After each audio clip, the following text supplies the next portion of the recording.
Magandang hapon. Ito nga po pala yung baby ko na sobrang makulit. Busy si mami. Busy din siya.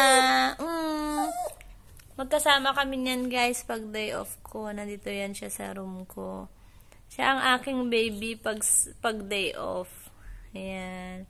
Kasi pag busy naman ng person, hindi siya makapunta dito. Pag busy si mami, sa bahay lang si Pachi. Yan. Di ako makakanta kasi ayaw niya ng maingay. Umiiyak siya pag maingay si mami.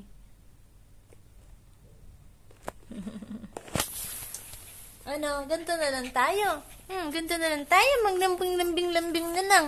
Ang cute ng clothes ng baby ko ah. Ang cute. Ang cute. Saan punta? Saan ikaw punta? Saan ikaw punta?